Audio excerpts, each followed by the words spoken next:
ನಮಸ್ಕಾರ. ಇದು ಪಾಯಿಂಟ್ ಬಂದು ಓಸು ಬಂದು 1000 ಅಡಿ ಬಿಟ್ಟಿದ್ದಾರಂತೆ. ಮೋಟ್ರ್ ಸಿಕ್ಕಾಕೊಂಡಿದೆ. ಇದು ಬಂದು ಡೈರೆಕ್ಟಾಗಿ ಓಸ್ಗೆ ನಾವು ಡೈರೆಕ್ಟಾಗಿ ಪೈಪ್ ಇದೆಯಲ್ಲ, ಪೈಪ್ಗೆ ಕಲೆಕ್ಷನ್ ಕೊಟ್ಟು ನಾವು ಏರ್ ಕೊಟ್ಟರು ಪಾಸ್ ಆಗಲಿಲ್ಲ.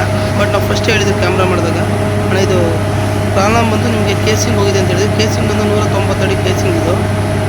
ಹಾಗಾಗಿ ಅವ್ರು ಫಸ್ಟ್ ಹೇಳಿದ್ರೆ ಅವ್ರು ಇಲ್ಲಣ್ಣ ಬಿಡಲ್ಲ ಅಂದರು. ಮತ್ತು ನಾವೇನು ಮಾಡಿದೆ ಅಂದರೆ ಸೈಡಲ್ಲಿ ನಮ್ಮ ರಾಡ್ ಬಿಟ್ಟು ಕ್ಲೀನ್ ಮಾಡೋಣ ಅಂತ ಸ್ಟಾರ್ಟ್ ಮಾಡಿದ್ವಿ. ನಾವು ಆಲ್ರೆಡಿ ನೋಡಿ ಸ್ಟಾರ್ಟ್ ಮಾಡಿದ್ವಿ. ಯಾವ ಥರ ಮಣ್ಣು ಬರ್ತದೆ ನೀವು ನೋಡ್ಬೋದು. ಫುಲ್ಲು ಇದು ಮಣ್ಣು ಅಂದರೆ ಉದ್ದಿತ ಮಣ್ಣಲ್ಲ, ಇದು ಒಂಥರ ಈ ಸುತ್ತ ಮಣ್ಣು ಅಂತಿರಲ್ವ, ಆ ಥರ ನೋಡಿ ಯಾವ ಥರ ಬರ್ತದೆ ನೀವೇ ನೋಡ್ಬೋದು. ಸಿಕ್ಕಾಪಟ್ಟೆ ಪ್ರಾಬ್ಲಮ್ ಇದೆ ಇದು. ತುಂಬ ನೋಡಿ ಯಾವ ಥರ ಬರ್ತಾ ಇದೆ ಅಂತ. ನಮ್ಮ ಹುಡುಗ ನೋಡಿ ಯಾವ ಥರ ಇದ್ದಾನೆ. ಕೇಸಿಂಗ್ ಪ್ರಾಬ್ಲಮ್ ಇದು. ಈ ಥರ ಯಾವುದೇ ಪ್ರಾಬ್ಲಮ್ ಇರಲಿ ಇನ್ಸ್ಟಾಗ್ರಾಮ್ ಬರ್ಬೋದು, ಕಾಂಟ್ಯಾಕ್ಟ್ ಮಾಡಿ, ಆದಷ್ಟು ಶೇರ್ ಮಾಡಿ.